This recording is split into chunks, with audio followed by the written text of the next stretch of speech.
C'est le conseil le plus important qu'on peut te donner. La personne avec qui tu partages ta vie, ne serait-ce que quelques années, est la plus grosse influence sur ton futur. Plus que ta carrière, plus que ta santé, plus que ta famille, la personne que tu vas choisir va influencer toutes les sphères de ta vie. À quel point cette personne est ambitieuse, heureuse, sportive, comment elle mange, sa façon de voir la vie, de voyager, tout. Toutes ces petites choses vont avoir une influence sur ton futur. Moi, j'ai 32 ans, ça fait 5 ans que je suis célibataire. J'ai mis plein de petites choses en place, beaucoup de garde-fous pour ne surtout plus faire d'erreurs. Évidemment, dans ma vingtaine, j'ai eu des petits copains. Et évidemment, c'est comme ça aussi qu'on apprend en faisant des erreurs. Mais grâce à ça, aujourd'hui, j'ai construit une image de la personne que je veux et que si je ne trouve pas cette personne, je suis très très bien toute seule en fait. Donc la première chose que tu vas faire, c'est très simple. Moi j'ai commencé à le faire avec mon ex.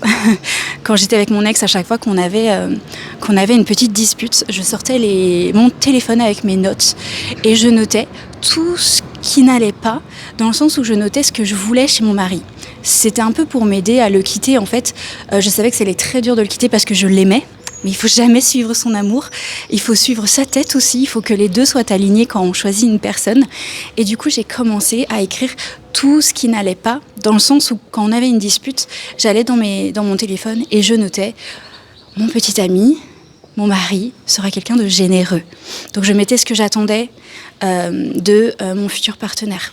Et du coup, quand j'ai quitté cette personne et que c'était très dur la nuit, je re-regardais mes notes pour me persuader, encore une fois, ce n'est pas mon mari, ne perds pas ton temps.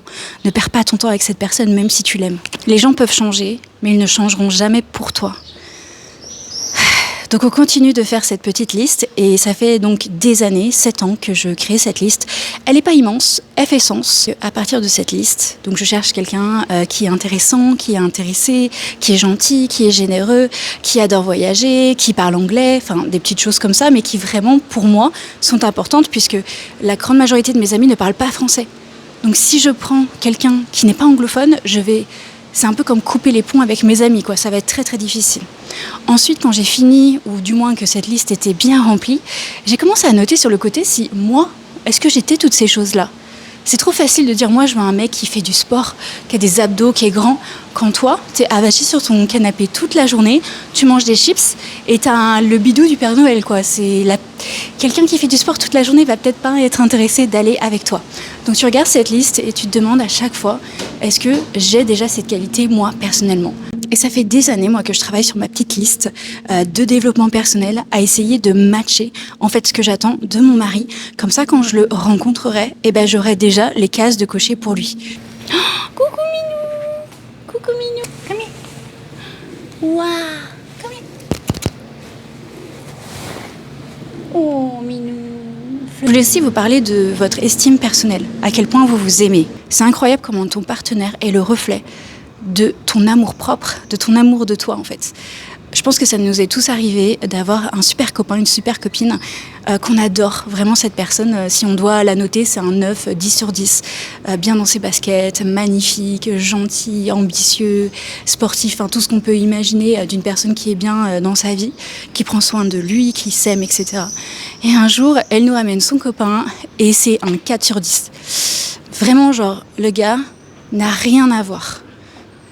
Et là, on se dit, mais à quel point est-ce qu'on peut mettre un miroir devant toi pour que tu te rends compte à quel point tu es génial et tu sors avec un mollusque. Je pense qu'on l'a tous vécu, de voir des couples comme ça où vraiment ça ne matchait pas. Et je parle pas juste du physique, je parle vraiment qu'ils n'ont rien à faire ensemble. La fille pourrait avoir les gars les plus incroyables du monde et elle sort avec Brandon, avec son jogging et il se gratte les... Voilà.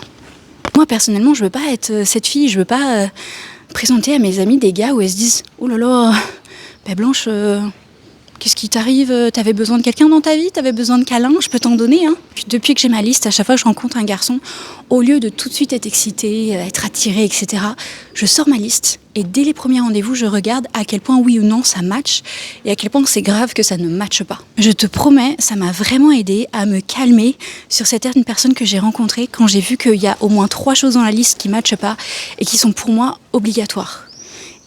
Il faut se souvenir que oui, les gens peuvent changer, mais ils ne changeront jamais pour toi. La personne que tu prends, Aujourd'hui, c'est la personne qu'elle sera, et peut-être même en pire, dans les 20 prochaines années. Donc voilà, ça fait 5 ans que je suis célibataire, évidemment je date, etc. Mais je me brûle pas les ailes. En fait, le fait de sortir avec des gens, c'est une perte. Quand on sait que c'est pas son mari, etc. Ce sont des expériences, évidemment, il faut vivre sa vie. Mais il faut le remettre dans la bonne case. Et comme je suis très romantique, je peux vite être tout feu, tout flamme. Et comme je suis très généreuse, donner beaucoup trop. Donc en fait, avoir ma liste, c'est me laisser quand même, bien sûr, le choix de pouvoir dater, voir des garçons, etc. Mais les remettre à leur place et leur donner dans ma vie la place qu'ils méritent, entre guillemets. Quand je sais que c'est pas mon mari, cette personne-là, mais que je passe un bon été, eh ben je vais pas passer toute ma vie avec cette personne. Dans le sens où je vais pas brûler mes économies pour être avec cette personne. Je ne vais pas brûler mes ambitions et mon travail pour cette personne. Parce que je sais que dans quelques mois, quelques semaines, ça sera terminé. Et que je veux pas regarder en arrière et me dire, je lui ai trop donné, je me suis mis de côté, alors que j'aurais dû garder ma vie, mon style de vie, et juste l'ajouter à ma vie comme une cerise sur un gâteau.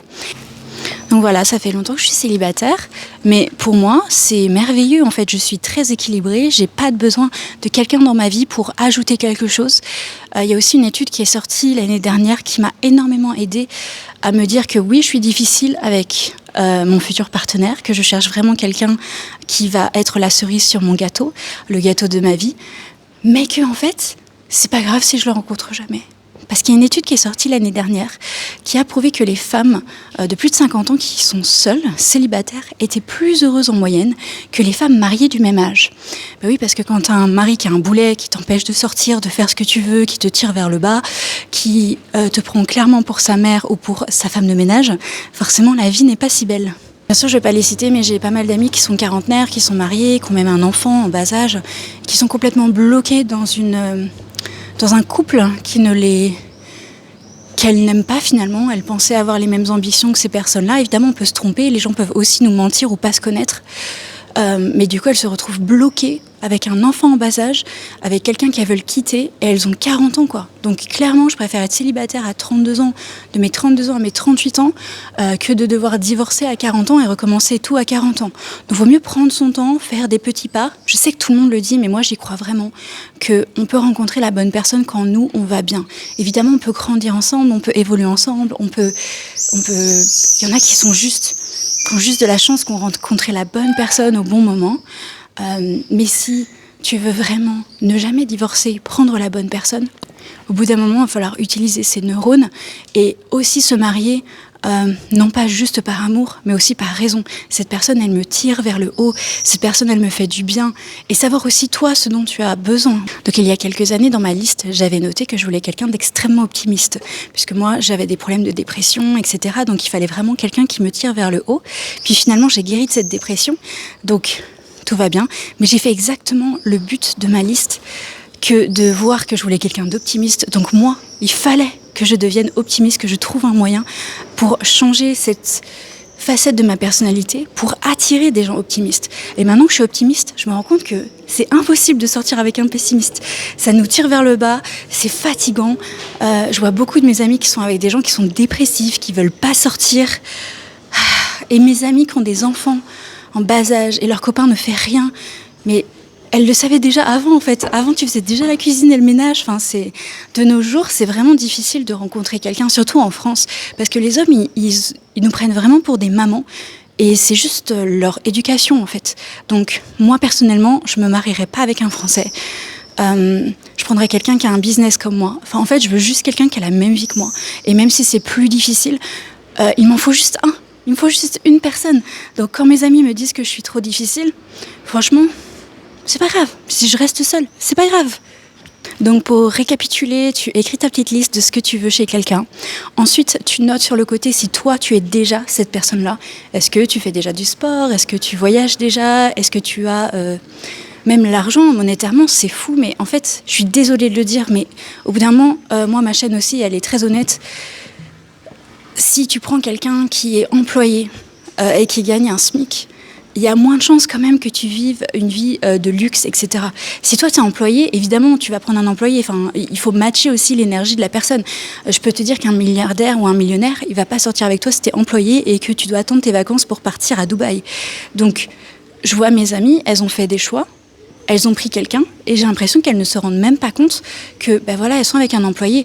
Donc, en fait, ta petite vie de rêve de princesse n'arrivera pas. Tout simplement parce que tu n'as pas pris la personne qui va t'emmener dans ce rêve-là. Il faut aussi parler de l'argent, évidemment. La personne avec qui tu vas aller, qu'elle soit économe, qu'elle mette de l'argent de côté, son travail, combien de temps par semaine cette personne est disponible, est-ce que c'est quelqu'un qui est employé, qui a un business, etc. Ça va énormément influencer ta vie. Donc il faut aussi se poser les bonnes questions. Si toi, tu as un rêve d'une vie, d'un lifestyle qui est vraiment différent, où tu vis dans des beaux hôtels, où tu es tout le temps en train de voyager, etc., comme si tu avais gagné au loto, si tu sors avec un employé, ça n'arrivera pas. Ça n'arrivera jamais. Par contre, encore une fois, c'est pour ça que la liste est importante, si toi tu es une employée et que voilà, tu gagnes le minimum, que toi-même de toute façon tu peux même pas partir en vacances, il faut pas non plus imaginer que tu vas finir avec un millionnaire. C'est impossible. Il faut toi d'abord que tu aies cette énergie, que tu fasses ça dans ta vie pour pouvoir ensuite rencontrer ce genre de personnes. Donc, moi personnellement, je préfère prendre plus de temps. Je peux pas avoir d'enfant aussi, donc ça m'aide énormément à faire le bon choix. Donc je préfère prendre plus de temps. Et aussi quelque chose dans ma vingtaine qui m'a énormément touchée. J'ai une amie que je connais depuis toujours, on a vraiment grandi ensemble. Quand j'étais dans ma vingtaine, j'étais assez obsédée par les garçons.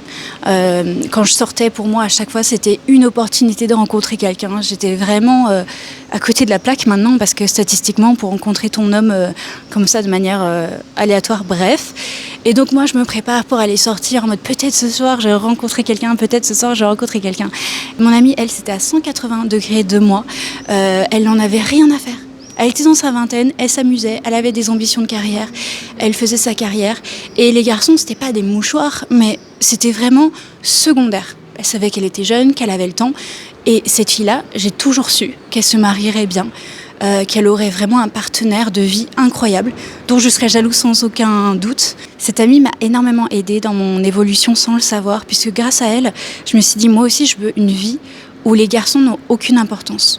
Où je vis ma vie pour moi, je m'habille pour moi, je fais ce que je veux. Et maintenant, c'est moi, cette personne qui n'en a rien à faire de rencontrer quelqu'un, qui vit sa vie, ses soirées au maximum avec ses copains, ses copines.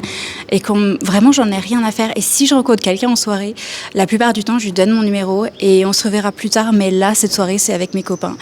C'est pas fait pour flirter. Quand j'étais à l'université, j'avais un ami avec qui on sortait souvent avec tous les copains et on passait des super soirées, vraiment, on rigolait, on passait des super moments spontanés, etc. Et on rentrait à 3-4 heures du matin et moi j'étais bien, j'avais un peu bu, voilà, la vie est belle. Et lui, il rentrait bougonnant. C'était nul cette soirée, je rentre tout seul. Tout ça parce qu'il n'avait pas rencontré une nana, parce qu'il n'avait pas serré. Mais c'est ça la qualité de ta vie ? Cet ami passait à côté de moments formidables parce que ça se passait pas comme prévu, parce que lui voulait juste rencontrer des gens. Mais c'est trop triste. Et en fait, ça, si t'es obsédé par les garçons, par les filles, et tu veux juste sortir et avoir de l'amour, etc., déjà, il y a quelque chose qui manque dans ta vie. Lui, c'est sûr qu'il s'aimait pas, clairement. Il avait besoin de quelqu'un d'autre qui l'aime pour s'aimer un petit peu à travers ses yeux. Et en fait, ça peut être toute notre vie. On peut passer notre temps à courir derrière l'amour. J'ai plein de gens, même à n'importe quel âge, et on peut passer sa vie, on peut rater sa vie, on peut passer à côté de sa vie, parce qu'on est concentré sur quelque chose qui, en fait, est de l'ordre de la statistique, de l'aléatoire, de la chance, du loto, de rencontrer la bonne personne. Après, évidemment, on peut se mettre sur un chemin pour rencontrer la bonne personne. Je voulais aussi revenir sur des livres qui m'ont beaucoup aidé à évoluer et à mettre ma tête bien en place. Il y a How to Not Die Alone qui vraiment nous apprend à regarder au-delà des apparences une personne qui peut être superbe pour nous et aussi d'aller dans les bons endroits pour rencontrer la personne qu'il nous faut. Comment est-ce qu'on fait aujourd'hui pour ne pas avoir besoin des sites de rencontres et rencontrer quelqu'un qui soit le profil qu'on recherche. Spoiler, allez simplement dans des groupes qui font des activités que vous aimez. Si vous passez votre temps au pub pour rencontrer quelqu'un alors que vous n'aimez pas l'alcool, vous allez rencontrer quelqu'un qui aime l'alcool et ça va pas bien se passer. Par contre, si vous faites du sport, vous adorez la randonnée, rejoignez des groupes de randonnée et au bout d'un moment, vous allez sans doute rencontrer quelqu'un qui va très bien matcher avec vous. Il y a aussi le livre Get the Guy qui aide énormément à nous apprendre comment avoir un bon date. Des fois, on rencontre une personne et on se dit « celle-ci, elle est vraiment bien ». Mais alors, j'ai très peur de notre premier rendez-vous parce que je ne sais pas comment faire. Et dans ce livre, on apprend par exemple que le date parfait, c'est de faire une activité ensemble, ne serait-ce que marcher dans la rue, plutôt que de s'asseoir comme une interview en face l'un de l'autre. Voilà, j'espère que tous ces petits conseils t'ont inspiré et t'ont donné de quoi réfléchir aux partenaires que tu as maintenant ou aux partenaires que tu aimerais avoir. Première chose à faire, comme ils disent tous, c'est d'abord d'être heureux seul et de se rendre compte qu'au final, on est mieux seul que mal accompagné. C'est extrêmement vrai et je le vois aujourd'hui. Voilà. Mieux seul que mal accompagné, se faire engueuler à 7h du matin. Et je le vois vraiment dans mes amis qui maintenant ont la trentaine, quarantaine comme moi et qui ont raté, pour moi, les 5 dernières années de leur vie dans une relation qui les comblait pas. Et je peux vous dire, le premier jour que j'ai vu leur partenaire, je savais déjà que c'était pas un match. Quand ta copine c'est un 9 et qu'elle est avec un 4... Et le problème, c'est qu'on ne peut même pas leur dire parce que même si on leur dit, ils ne l'entendent pas. Et en fait, elles ont besoin de faire eux-mêmes leurs erreurs pour s'en rendre compte. Mais le problème, c'est que derrière, elles perdent du temps pour faire un bébé. Puis ça fait très mal de se retrouver célibataire dans la trentaine, quarantaine, quand on a été 7 ans, 10 ans avec quelqu'un. Tout ça parce qu'on n'a pas eu le courage de quitter quelqu'un. Fais ta liste. Que tu sois avec quelqu'un ou pas, fais ta liste. Comme ça, tu vas avoir une direction qui va t'aider à prendre les bonnes décisions. À la semaine prochaine pour une nouvelle vidéo avec plein de conseils. Bisous!